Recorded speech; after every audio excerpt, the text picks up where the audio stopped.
रत्न शिखा times, देश के किसानों की आवाज।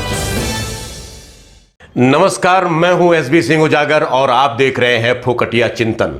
डीएमके सरकार के एक मंत्री का सनातन धर्म पर बयान वायरल किया जा रहा है। हालांकि किसी संवैधानिक पद पर बैठने के बाद इस तरह के अतिशयोक्त भरे बयान किसी को भी नहीं देने चाहिए। अभी बयान का एक अंश भर ही सोशल मीडिया पर तराया जा रहा है। पूरा बयान देखकर ही पता चलेगा कि डीएमके के मंत्री उदय स्टालिन ने यह बयान किस परिप्रेक्ष्य में दिया। स्टालिन ने यह बयान जिस संदर्भ में भी दिया हो, लेकिन उनका यह बयान भाजपा के लिए संजीवनी का कार्य कर रहा है। तमिलनाडु के युवा कल्याण और खेल विकास मंत्री उदय स्टालिन के उक्त बयान के सहारे प्रधानमंत्री मोदी, गृह मंत्री अमित शाह और पार्टी अध्यक्ष जेपी नड्डा 4 राज्यों की चुनावी बैतरणी पार कराने में लग गए हैं।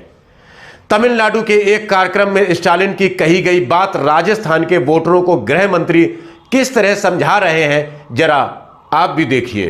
अभी इंडी अलायंस 2 दिन से मैं देख रहा हूं, 2 दिन से सत्ता आपको चाहिए, मगर किस कीमत पर सत्ता चाहिए।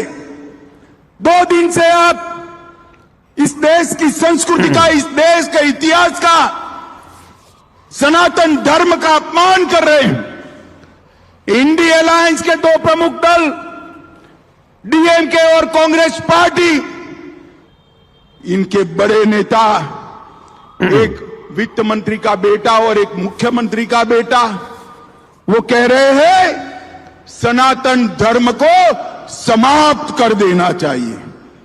मुझे बताओ भाई, सनातन धर्म को समाप्त करने के लिए आप तैयार हो क्या? अरे जोर से बोलो, तैयार हो क्या? माताएं बहनें भी बोले तैयार है क्या? एक गृह मंत्री द्वारा किसी दूसरे प्रदेश की बात को किसी दूसरे प्रदेश में किस तरह फिट किया जा रहा है, आप देख और सुन रहे हैं। अमित शाह कह रहे हैं 2 दिन से मैं देख रहा हूं, 2 दिन से सत्ता आपको चाहिए, मगर किस कीमत पर सत्ता आपको चाहिए। 2 दिन से आप इस देश की संस्कृति का, इस देश के इतिहास का, सनातन धर्म का अपमान कर रहे हैं। इन लोगों ने वोट बैंक की और तुष्टीकरण की राजनीति करने के लिए सनातन धर्म को समाप्त करने की बात की है। हमारी संस्कृति, हमारे इतिहास और सनातन धर्म का अपमान किया है। अब आप भाजपा अध्यक्ष जेपी नड्डा का भी बयान सुन लीजिए। जब एक तरफ भारत को हम विकसित बनाने के लिए लगे हैं, भारत की जय जयकार दुनिया मान रही है, तो ऐसे समय में ये घमंडिया गठबंधन वह हमारी संस्कृति पर, वो हमारे धर्म पर, वो हमारे संस्कारों पर बहुत गहरा आघात करने का प्रयास कर रहा है। डीएमके जो तमिलनाडु के सरकार को मुख्यमंत्री स्टालिन, उसका बेटा उदयनिधि स्टालिन, वह उदयनिधि स्टालिन सनातन धर्म को समाप्त करने का उद्घोष करता है और कहता है कि हम सनातन धर्म को समाप्त कर देंगे, एबॉलिश कर देंगे। इस तरह की भाषा इस्तेमाल करता है। आप बताइए, ऐसे घमंडिया परिवारवादी इंडी अलायंस को रहने देने का अधिकार है क्या? रहने देने का अधिकार है क्या? क्या सनातन धर्म को हम समाप्त तो होने देंगे क्या? क्या हिंदू धर्म पर इस तरीके का आघात लगने देंगे क्या? भाजपा नेताओं के भाषणों को सुनकर यही लगता है कि सिर्फ भारतीय जनता पार्टी के नेता ही सनातन प्रेमी हैं और वही हिंदू है। जो भाजपा को वोट करेगा वही हिंदू माना जाएगा। बाकी सब हिंदू धर्म और सनातन धर्म को नष्ट करने वाले हैं। कांग्रेसियों को तो यह लोग हिंदू मानते ही नहीं। यह सब हुआ कब से? जब से 2014 में भारतीय जनता पार्टी की केंद्र में सरकार बनी।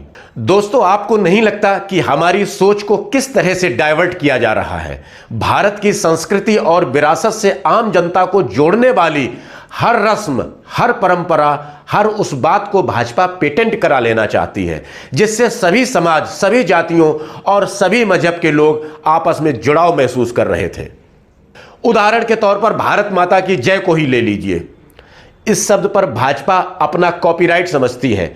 हम आपको बता दें कि 2014 में भारत माता की जय का नारा नहीं बना है, यह नारा क्रांतिकारियों का सबसे प्रिय नारा रहा है। जवाहरलाल नेहरू, लाल बहादुर शास्त्री, इंदिरा गांधी, राजीव गांधी, बीपी सिंह, नरसिम्हा राव, चंद्रशेखर, अटल बिहारी वाजपेयी समेत लगभग सभी प्रधानमंत्री, मंत्री, नेतागण, चाहे वह किसी मजहब या धर्म के हो, राष्ट्रीय आयोजनों पर यह नारा लगाते आए हैं।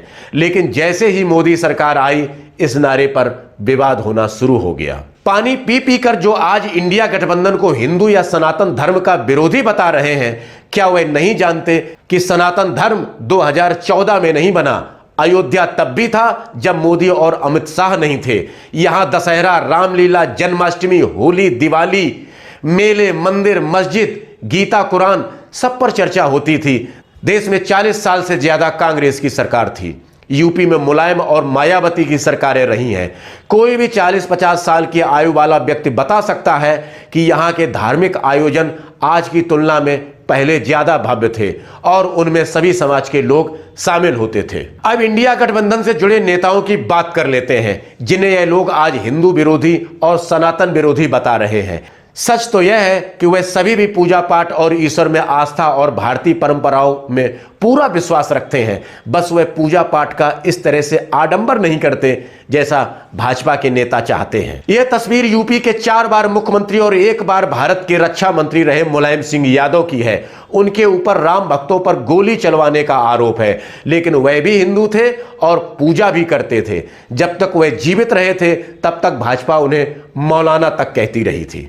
यह तस्वीर उनके बेटे और यूपी के पूर्व मुख्यमंत्री अखिलेश यादव की है। वह भी सपरिवार पूजा अर्चना करते हैं।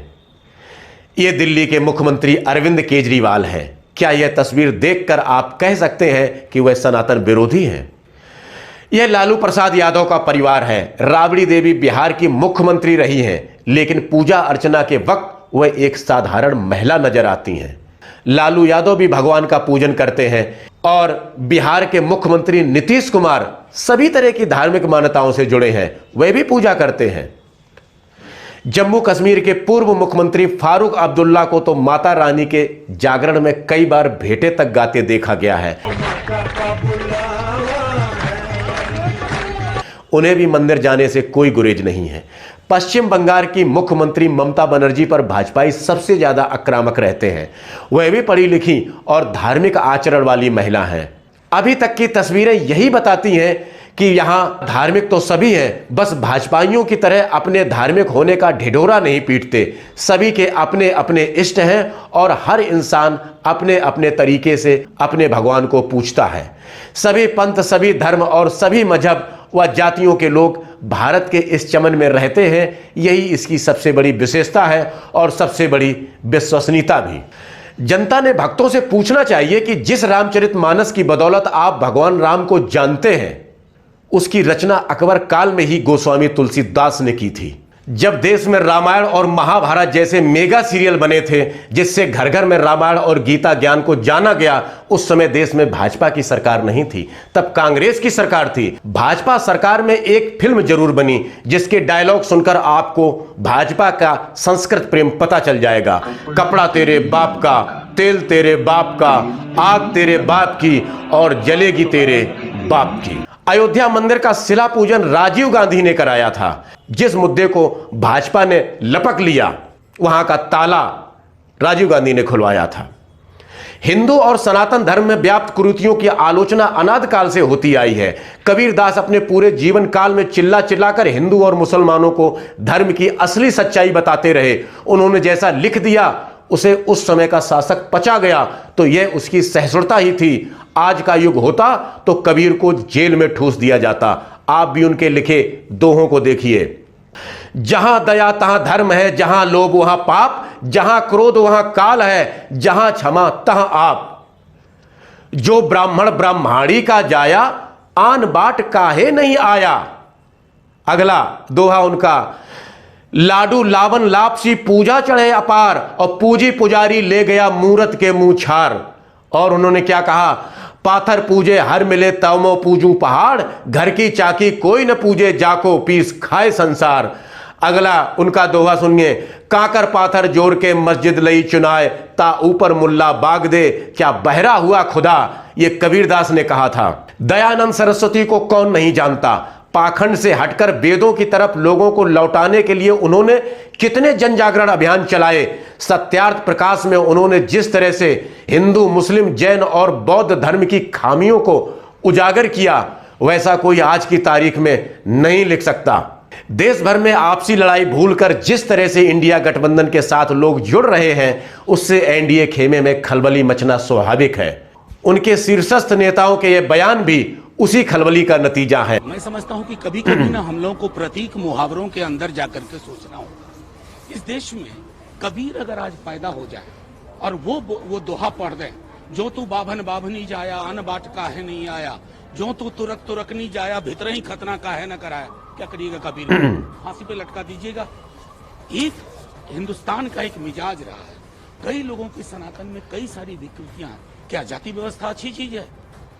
आम आदमी पार्टी के सांसद भाजपा पर खुलेआम मंदिर का चंदा चोरी का आरोप लगा रहे हैं। सुने। दूसरा प्रश्न जहां तक सनातन धर्म का है, इसको बदनाम करने का काम अगर भारतीय जनता पार्टी के पूरे आप कार्यकलाप को देखेंगे तो उनका जो पूरा क्रियाकलाप है वो सनातन धर्म और हिंदू धर्म को बदनाम करने वाला है। तो पूरी तरीके से देश और दुनिया में अगर सनातन धर्म को बदनाम किया है तो भाजपाइयों ने किया है। मैंने तो सारे तथ्य रखे थे कि प्रभु श्री राम के मंदिर में इन्होंने चंदा चोरी की, और मेरे बात की पुष्टि अभी सीएजी की रिपोर्ट में भी हुई। 20 करोड़ रुपए अयोध्या के डेवलपमेंट के नाम पे खा गए लोग। इन लोगों ने काशी के अंदर 300 से अधिक शिवलिंगों को तोड़ा काशी कॉरिडोर के नाम पे। इन लोगों ने, इनके एक उप मुख्यमंत्री थे दिनेश शर्मा, उन्होंने कहा कि सीता मैया टेस्ट ट्यूब बेबी थी।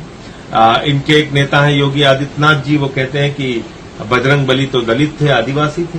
इनके एक नेता हैं शिवराज सिंह जी, वो कहते हैं मोदी जी भगवान श्री राम हैं और अमित शाह जो है वो तो बजरंग बली है। आप बताइए, तो पूरे हिंदू धर्म को, सनातन धर्म को क्या ठेका ले रखा है भाजपाइयों ने? वो बदनाम करेंगे पूरी दुनिया में।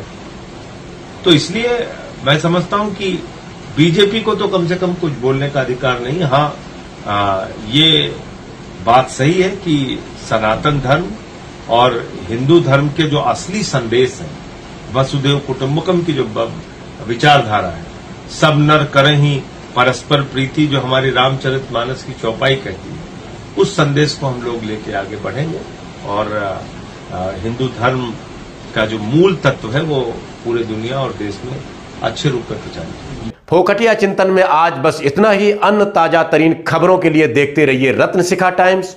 नमस्कार।